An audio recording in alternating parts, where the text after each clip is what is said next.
양태성님, 주호영 의원 어떻게 하시면 좋을 것 같아요? 나오시는 게 좋다고 하시겠죠, 당연히. 네. 아니 뭐 나오셔도 좋고 안 나오셔도 좋은데.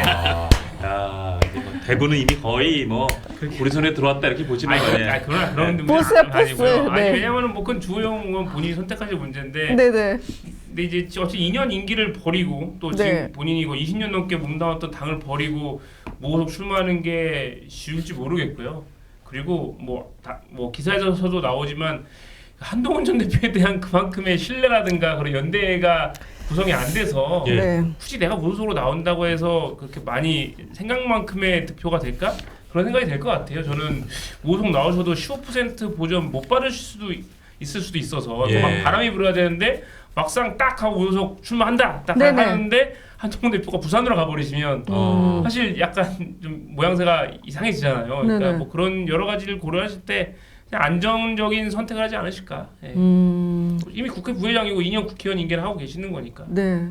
안정적인 선택은 저는 그냥 선당 후사로 무소속 출마를 선당 포기한다. 후사라기보다는 그냥 선사 후사인데 네네. 그냥 출마 안 하시고 그냥 네. 자리를 지키시는 선택을 하실 가능성이 높아 보입니다. 알겠습니다. 빨리 우리 네. 정원호 정원호 구청장으로 후보 쪽 달려볼까요? 가시죠. 네. 예.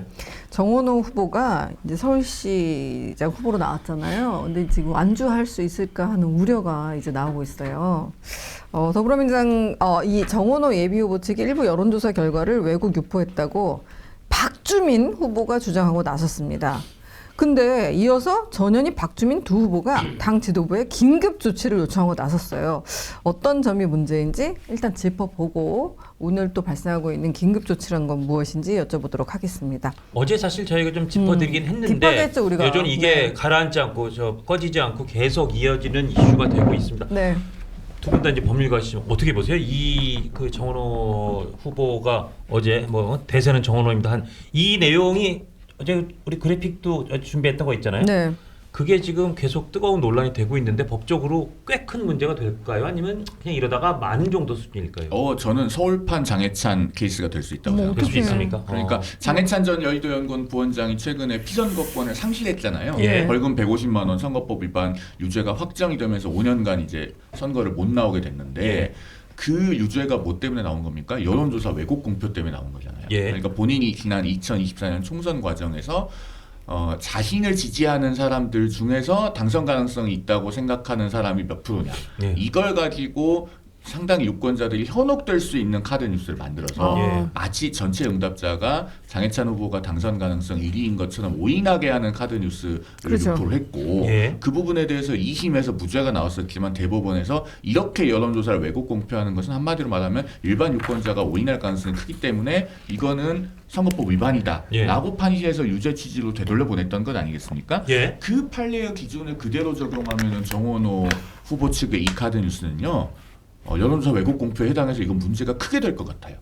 왜냐하면은 어제 이 뉴스트라다무스에서 다뤘다고 하니까 네, 뭐 네. 우리 시청자들 중에서 보신 분들도 있겠습니다만은 결국은 이게 없음 모름 무응답 부분을 분모해서 빼버리고 그렇죠. 네. 나머지 세 후보들을 적합하다고 응답한 사람들만 분모로 잡아서 그렇죠. 예. 백분율을 다시 계산했다는 것 아니겠습니까? 네. 그러면은요 이게 뭐가 문제냐면 지금 그래프에도 나오고 있지만 네. 일단 정원호 후보의 지지율이 실제보다 훨씬 더 높은 것처럼 보는 유권자들이 오인하게끔 만들고 예. 그 다음에 특히 1, 2위 후보 간의 격차가 실제보다 훨씬 더 부풀려져요. 그러네요. 그렇죠. 이게 핵심이거든요. 예. 특히 아까 저 그래픽에서 가장 왼쪽에 있는 그 리서치 조사 있지 않습니까? 예. 동아일보가 리서치에 의뢰해서 3월 29일부터 3월 30일까지 실시한 전화 면접 조사. 예.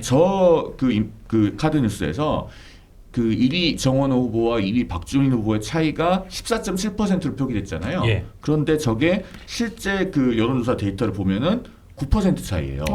그러니까 1, 2위 후보 간의 차이가 10%가 훨씬 넘어서 마치 대세가 굳어진 것처럼 인상을 주는 예. 그렇게 해서 이른바 밴드웨건 효과라고 하죠. 그렇죠. 여론조사에서 앞서는 후보의 지지가 더 강화되는 효과를 노리는 그런 의도가 다분한 여론조사 왜곡 공표에 해당한다고 보여집니다. 아니 여론조사 꽃건은 더 큰 게 원래 그 여론조사 꽃에서 한 거에 따르면 정원호, 박주민 두 사람 격차가 9.4% 포인트인데 이거를 뭐 적합한 인물 없다, 모름 모음다 다 빼고 세 후보만 분모로 놓고 하니까 이게 우리 19.3% 포인트 차이가 나는 것처럼 확 격차가 벌어진 것처럼 카드 뉴스 돌렸단 말이에요. 9.4는 아닐 거고 9.4는 전체 응답자에서 그렇고 예. 지금 이 카드 뉴스는 뭐라고 주장하냐면은 민주당을 지지한다는 응답자들 중에서의 퍼센티지다. 민주당을 지지하는 거예요. 사람 중에서. 그래서 제가 아까 예. 말씀드린 그 동아일보 리서치 조사에서의 9% 차이도 예. 지지 정당을 민주당이라고 밝힌 응답자들 중에 그렇다는 겁니다. 아. 그런데 어쨌든 그 여론조사 꽃 케이스도 그렇고 예. 가장 오른쪽에 있는 윈지 컨설팅 케이스도 그렇고 모두 다 1, 2위 간의 후보의 격차가 예. 실제보다 더 부풀려서 부각되는 게 맞습니다. 예. 그리고 예.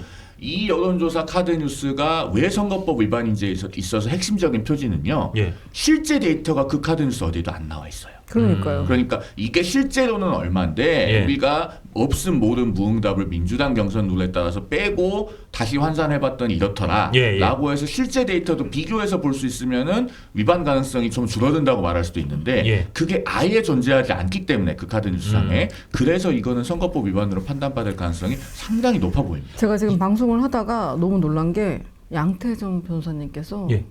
한숨을 확 쉬셨어요. 왜? 송 변호사님이 이렇게 열심히 설명을 하는데 뭔가 잘못됐다는 그런 사인 같았어요. 어떻게 생각하세요?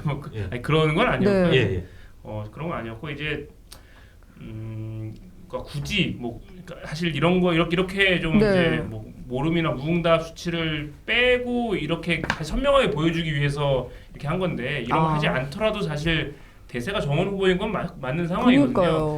근데 뭐 왜 이렇게 약간 이렇게 좀 문제가 있고 위험할 수 있는 방법을 선택했는지에 대한 조금 아쉬움은 있고요, 개인적으로. 아니 문제가 있다고 생각하세요? 왜냐하면은 정원호 후보가 오늘 인터뷰를 했는데 민주당 경선 룰에 맞춰서 100분율로 환산한 거라 이거 괜찮다, 적법하다. 그러니까 법적으로 최종적인 판단에서는 저는 뭐 문제가 될 거라 생각하지는 않지만 네. 어쨌든 문제 제기가 있었잖아요. 그것도 예, 같은 당 그렇죠. 내에 다른 뭐 박주민 후보 측에서 문제를 제기했고, 그러니까 여기서 뭐 아예 당에서 무슨 긴급 조치라는 게 결국은 제가 예상하기에는 네. 그 이제 무슨 김관영 전북도지사 같은 그런 식의 강한 뭐 처분을 내심 바랄 수도 있는 거고, 아니면 경고성 최소한 경고라도 해서 뭔가 조금 이제 타격을 주고 싶은 생각이 있는 것 같아요. 그러니까 보통 이런 문제 제기는 당 밖에서 타당 후보 측에서 보통 이게 지적하기 나름인데. 근데 예. 타당도 때리고 자당도 때리고 정원호 하나만 무조건 때린다 이런 얘기가 그런 지금 상황이라서 있잖아요. 그러니까 조금 더 안전하게 좀 더 이제 그냥 좀 방어적으로 플레이했으면 어땠을까라는 그런 내심의 아쉬움은 있고요. 제가 이제